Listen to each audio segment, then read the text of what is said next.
Hey YouTube, it's Alicia here, and I am here to do a WWE wrestling talk video. So let me know if you like me when I'm standing up doing the video or sitting down. So today, we're gonna be talking about we're gonna talk about 1, 2, 3, 4 things. And so the first thing I want to come is I want to talk about LA Knight. LA Knight. Now, if you don't know who LA Knight is formerly known as TNA Impact star Eli Drake. So seeing him on NXT, when I saw him on NXT, that surprised me, and him going by a different name. I'm glad WWE did go that route and giving him a different name and thing.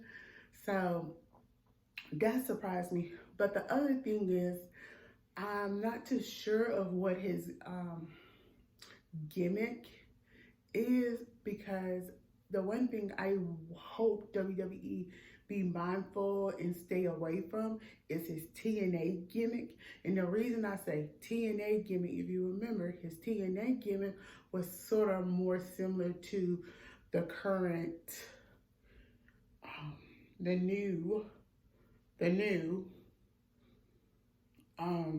WWE champs gimmick, and that was his TNA gimmick was mostly like. So, yeah, he, like y'all know, when he was on TNA, he was never a babyface. It was mostly a heel, or mostly a heel. He was sort of like a between of a Corbin, you know, like sometimes he can be a baby, can be like a villain slash babyface. He could be a villain and a babyface, or just a villain. So we're gonna have to see what WWE is going to do with him on NXT. I wouldn't be too surprised his first match will be against Killian Cross. So we'll have to see where that will go. Okay, so as y'all know, we have a new WWE champ. Now, I'm not going to say his name. I'm just going to prefer to say him during this whole thing, because that's just how I just want to say it. But he actually is the current WWE champ, and I actually think MVP might have had negotiated a deal. Let's just say a deal with him to end thing. The reason is, I don't think him will actually be a long reigning champ. The reason I say I think it's going to be short lived, and if I think MVP did negotiate a deal with him, I actually think that's possibility that he probably won't be a champion for longer, because I don't think WWE never has teased that, oh, he might be cashing in that title belt soon. Usually with certain people, they will start teasing, they might be teasing like, this person's going to cash in that title belt. If you think a lot of people who has cashed in the title belts and people who has cashed in and haven't done truly well. So yeah, so I want to hear y'all what y'all think about him being WWE champion and stuff. So another thing I want to talk about that I actually heard on Pro Wrestling Unlimited, was it Pro Wrestling WrestleMania here on the tube. I think it's called WrestleMania on the tube. And they was talking about Buddy Murphy, how Buddy Murphy, like, on Twitter, and he, like, I won't say called out WWE, just put out a point. While we have passed WWE champions in the Raw is War WWE Elimination Chamber. Now, that could have been a chance for WWE to have some young wrestlers in there to get the opportunity. And he like name dropped Mustafa Ali, all different names, Drew Gulak, himself, a lot of, and to me, I do question that. I actually do question why we getting them where we could have got some like the future, like Kalisto, I think he also put Carlisto in there. Just that. So I want to hear y'all what y'all think about Buddy Murphy calling out WWE with the booking of the men. The Raw is War, men's Royal Elimination Chamber. Excuse me, y'all. Elimination Chamber choices, because I have a lot to say. So that's with that I have to say. Now let's also talk about the SmackDown Elimination Chamber. Like with the SmackDown Elimination Chambers, you see about 2 that has been Elimination Chamber, always have been in the Elimination Chamber for the past several years. That's Kevin Owens and Baron Corbin. Now, Daniel Bryan was the one who ended up winning. He went from out of the match of going into his title belt match. No time to rest. At least they could have gave them a 30-minute rest. A 30-minute rest at least before going into the next match. And to get me to say, I really just think this was just... Now, to me, I was like, okay, all right. I kind of like, so when I heard these was the names, it was Daniel Bryan, Casaro, Brian Corbin, Sammy Zane, and Kevin Owens. If I forgot somebody, y'all, I'm sorry. But the only person, the 2 new people we have 3 new people that has never been in part of 2 who has never been part of Elimination Chamber. 1 who has been part of Elimination Chamber, 3 who has been part of Elimination Chamber, 1 in a different way and 1 in another way. So let me talk about Jey Uso. Jey Uso has been in Elimination Chamber, but not in the way you think. Jey Uso has been in the Elimination Chamber when it came to the tag team titles match. Now, that's the way he has been in there. And to me, I think he performed very well last night. So we're going to have to see where that's going to go. But then we have Casaro. He's a brand new person who was in the chamber last night, including Sammy Zane. Now, I knew Sammy Zane wasn't going to do too well last night. I just knew it. Everybody was going to go after him regardlessly. So that was that. Brian Corbin, y'all know my deal with him.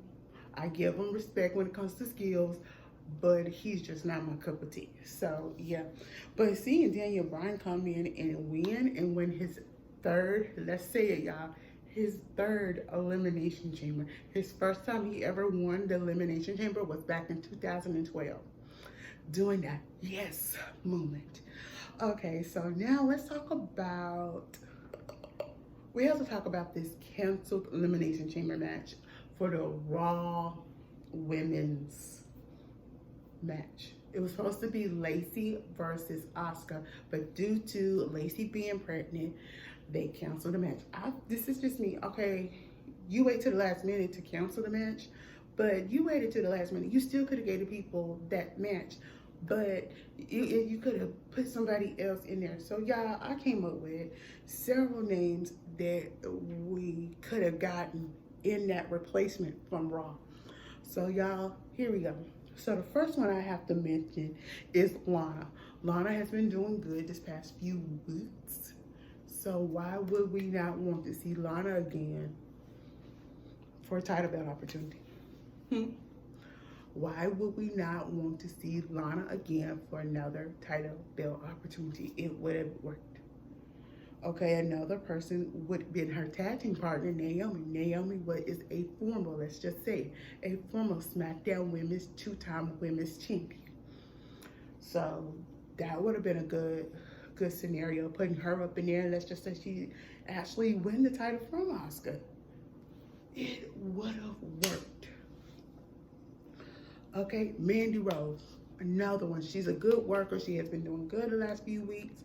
I wouldn't mind seeing her in that opportunity. Peyton Royce, that would have been another person. She's associated with Lacy, so it would have been a no-brainer. If they couldn't use Lacy, they could have used her. But no, they're trying to keep this Charlotte Flair Lacy thing going. And I'm finna give my point in a minute. Then let's talk about Dana Brooks. Now this could have been Dana Brooks' moment last night, y'all. That if they had gave that to Dana Brooks, I wouldn't be too surprised. Dana Brooks probably would have been champion today. But did they do that? No. I mean, think about it. She could have been champion, and thinking this could like show WWE these women. It would have showed these women first before I get to my next pick. Show these women in a different light. So then this could have been the time they could have brought in none other Rea Ripley. Come on, they could have brought in Rea Ripley. Did they do that? No, they didn't. So this would have been a perfect debut and everything. So y'all, that's that one. Now let me talk about what to be looking out for on SmackDown. So let me talk about Sasha and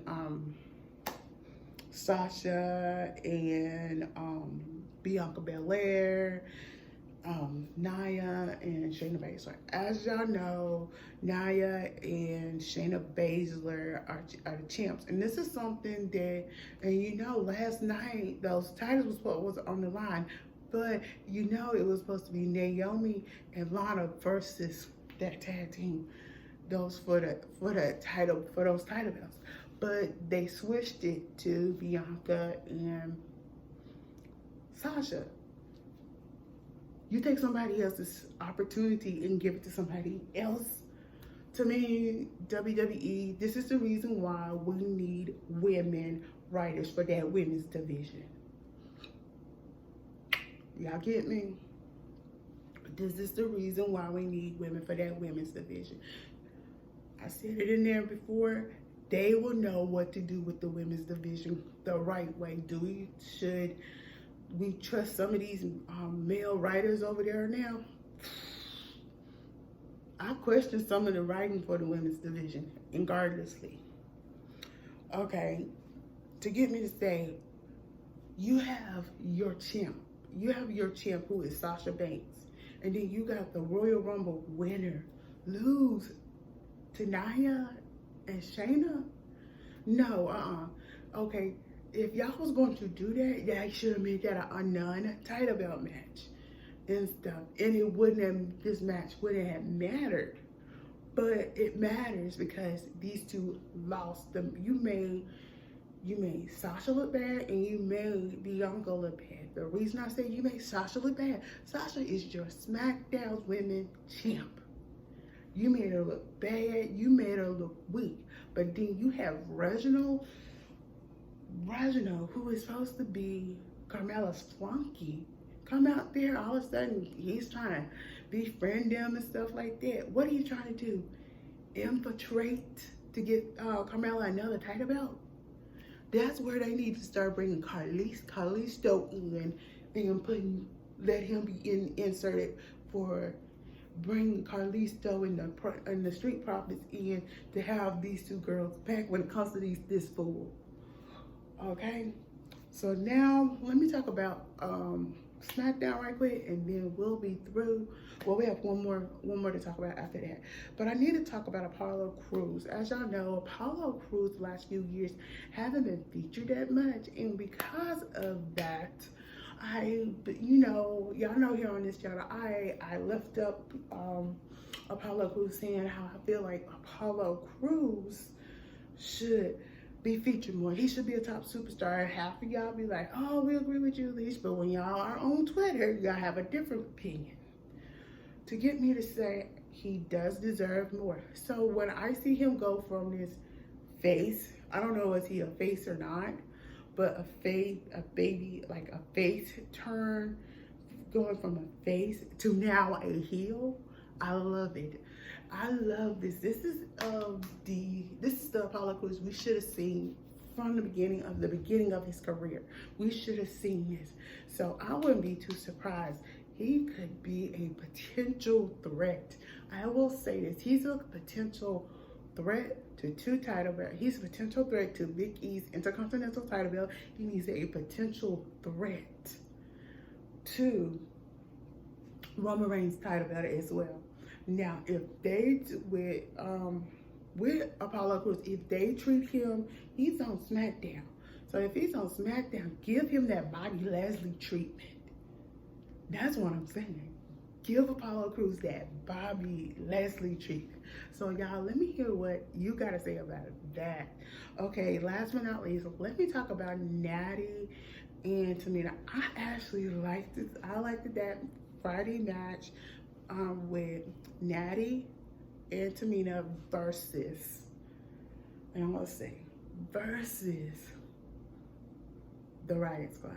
Now, I don't know if everybody would agree with me, but that was a pretty good match. I think in the next coming months, we're going to see Natty and Tamina become a dominant force tag team over there on SmackDown. And it's going to be, and I'm really going to say, they're going to get a title belt opportunity.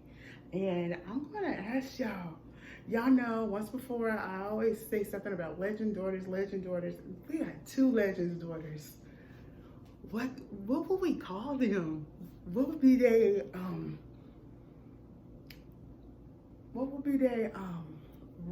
group name? If I can give them a group name, I will call them the Official Legends. I will call them Official Legends. So y'all, let me hear y'all in the comments. What would you call Tamina and Natty? If you can give them a group name, what would you call? I think they would be called the Official Legends or the Official Legends Daughters. So yeah, that's all I have to speak on. But y'all, when I was doing this, I liked it. But I actually want to bring something to your attention that one of my subscribers brought to my attention. Back here on February 2nd, I did a video called Potential Feuds. And up in there, I end up talking about a potential feud with Casaro and Seth Rollins. Now, I'm not going to get into that Seth Rollins bit. I'm just going to talk about what I had talked about. And I talked about that Casaro and Seth Rollins could have some pretty good months, feuds leading up to WrestleMania in that particular one, and I still believe that as well. To get me to say, I want to hear from y'all. Is it so coincidence that I talked about this, that WWE now, a week after that, that Thursday, they do something with that? It's so strange that I predicted that. And then let's put the question out there. Do WWE look at wrestling YouTubers' videos to get ideas for the show? I'm putting it out there. Do they? Until then, I'm Alicia. Don't forget to thumbs up this video, comment below, and subscribe to my channel. Bye.